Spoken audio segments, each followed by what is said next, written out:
Sugar को as a new poison माना जा रहा है कि और बहुत सारे सेलिब्रिटीज़ शुगर एकदम ही खाना बंद कर चुके हैं। क्या सच में इतना खतरनाक है शुगर? जैसा कि कैंपेन चल रहा है कि बिल्कुल नो शुगर आप लीजिए। या तो या शुगर से एज सच कोई फ़ायदा है नहीं हमारे अच्छा। बॉडी को। तो इसीलिए इतने एक्सट्रीम में लोग जाते हैं, बट ऑफ कोर्स अगर आपके डाइट में पहले से ही काफ़ी शुगर इनटेक हो, तो मैं किसी को कभी ये नहीं बोलती हूँ कि इमीडिएटली स्टॉप कर दे कुछ भी। हुँ, हमें धीरे धीरे उसे कम करना चाहिए टू द पॉइंट वेयर हम शुगर फ्री रह सकते हैं और हम क्रेव ना करें शुगर को। Hmm, that is the main goal कि हम शुगर को क्रेविंग कम कर दें और उसको रिप्लेस करें फ्रेश हेल्दी फूड्स के साथ। हुँ। और क्या हमारे जो गट के बैक्टीरिया हैं, वो हमारे मूड को और जो क्रेविंग होती है, उसको भी अफ़ेक्ट करते हैं वो? श्योर, डेफिनिटली कर सकते हैं। इतनी रिसर्च नहीं है इस हुँ, एरिया में। मूड को डेफिनिटली कर सकते हैं, जैसे अच्छा। कि मैंने आपको सेरोटोनिन का बताया था, हुँ, वो मूड को अफेक्ट करता है। तो अगर आपका गट ही बैड स्टेट में हो, तो सेरोटोनिन ऑप्टिमली शायद प्रोड्यूस ना हो आपके गट में। But when it comes to cravings, या to some extent it can be true, but hmm. We need more research इस एरिया में। और मिडनाइट क्रेविंग जो आजकल लोग रील देखते हुए जो है भूख लग जाती है उनको और वो ऑर्डर करते हैं, ये कितना खतरनाक है और या कि नॉर्मल है हमारी सेहत के लिए?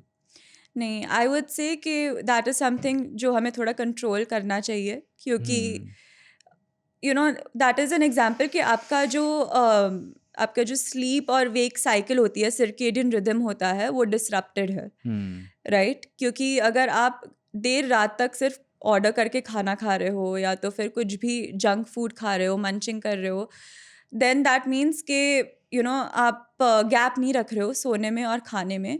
और secondly it could also signal कि आपने पूरे दिन में ऑप्टिमल न्यूट्रिएंट इनटेक नहीं किया है और बैलेंस्ड फूड का इनटेक नहीं किया है। क्योंकि हमें क्रेविंग तभी होती है जब हम पूरे दिन में जो हमारा रूटीन होना चाहिए खाने का, वो हुँ, प्रॉपर्ली फॉलो नहीं कर रहे हो, या जो रूटीन फॉलो करके भी सही बैलेंस डाइट ना ले रहे हो, तो उसकी वजह से craving at the end of the day हो सकती है, बिकॉज आपका बॉडी क्रेव कर रहा है वो न्यूट्रिएंट्स को, बट हुँ। हमारा ब्रेन उसे गलत सिग्नल दे रहा है कि जंक फूड मतलब खाओ। गट का उसमें कोई योगदान नहीं है, ब्रेन का ही है सारा। नहीं, अल्टीमेटली गट और ब्रेन कनेक्टेड ही है। तो हुँ, गट अगर आपका ठीक ना हो, तो उसके वजह से भी क्रेविंग, मिडनाइट क्रेविंग्स और वो सब हो सकती है। और दैट्स ऑल्सो बिकॉज़ आपने आपके डाइजेस्टिव सिस्टम, जो कि आप हम गट वे में बोलते हैं, बट पूरे डाइजेस्टिव सिस्टम को ठीक तरीके से फूड नहीं दिया है पूरे दिन में। अच्छा। और एक और बहस चलती है कि कैलोरीज़ इनटेक की, हुँ, कि आप कितनी कैलोरीज़ ले रहे हैं इस पे ध्यान रखिए, जबकि वो ये ध्यान रखना बहुत मुश्किल काम है इतनी राइट, बिज़ी लाइफ़ में। राइट।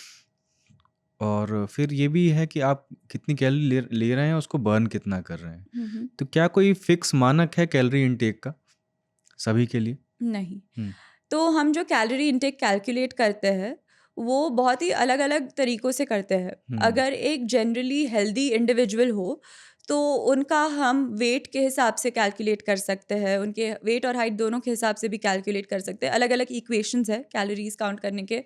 अगर कोई बीमार हो, हॉस्पिटल में हो, तो उनके लिए अलग तरीके से कैलकुलेट करते हैं, क्योंकि उनकी कैलोरी इंटेक बढ़ जाती है मोस्ट ऑफ द टाइम्स। हुँ, तो calorie, again, it's not a generic way of calculating, और एक जेनेरिक नंबर भी नहीं है कि आई नो हम देखते हैं कि 2000 कैलोरी डाइट जो होता है वो सबसे ज़्यादा कॉमन है, बट वो एक रेफरेंस पॉइंट है, एक स्टैंडर्ड पॉइंट है, बट दैट डजंट मीन कि आपको भी 2000 कैलोरीज खानी है। हुँ।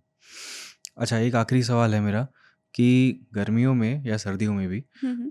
आजकल बहुत लोग जूझते हैं डिहाइड्रेशन से। राइट। वो कौन से फूड हैं, ड्रिंक हैं जो डिहाइड्रेशन में हमें लेने चाहिए? क्योंकि लोगों को प्यास लगती है, लोग कोल्ड ड्रिंक पी लेते हैं। कोल्ड ड्रिंक हुँ, के बारे में बताइएगा कि कोल्ड ड्रिंक के बारे में कहा जाता है कि 16 चम्मच शुगर है उसमें। हुँ। ये सच है कि नहीं? और डिहाइड्रेशन में क्या खाएँ, क्या पिएँ? यस।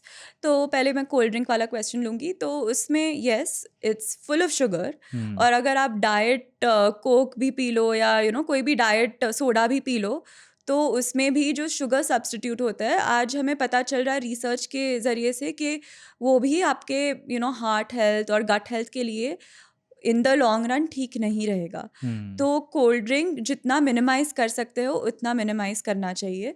और रही बात डिफरेंट टाइप्स ऑफ ड्रिंक्स की डिहाइड्रेशन के लिए, सबसे बेस्ट ड्रिंक तो मैं बोलूँगी कोकोनट वाटर है, हुँ, क्योंकि कोकोनट वाटर में राइट बैलेंस में सारे इलेक्ट्रोलाइट्स हैं। हुँ, और हम जब डिहाइड्रेट होते हैं तो इट्स नॉट जस्ट कि हमारा वाटर लॉस हो रहा है, हमारे इलेक्ट्रोलाइट्स भी डिसबैलेंस्ड हो जाते हुँ, हैं। तो जो भी ड्रिंक होता है जिसमें इलेक्ट्रोलाइट्स भी हो, तो दैट इज़ ऑलवेज बेटर। तो नींबू पानी भी हो गया, हुँ। वो भी इलेक्ट्रोलाइट रिच है। इसके अलावा आप पानी डेफिनेटली पियो, थोड़ा सेंधा नमक डाल के भी सिर्फ पी सकते हो पानी। लेकिन जिनकी बीपी हाई है उनके तो खतरनाक इलेक्ट्रोलाइट है ना फिर तो। नहीं, नॉट नेसेसरी। इनफैक्ट जिनकी बीपी हाई है, हुँ, उनको पोटेशियम रिच ड्रिंक्स और फूड्स खाने चाहिए। तो सोडियम रिच नहीं। सोडियम कम, पोटेशियम ज़्यादा, इसलिए मैं कहती हूँ कि कोकोनट वाटर सबसे बेस्ट है, क्योंकि उसमें पोटेशियम का hmm. Ratio with sodium is always good.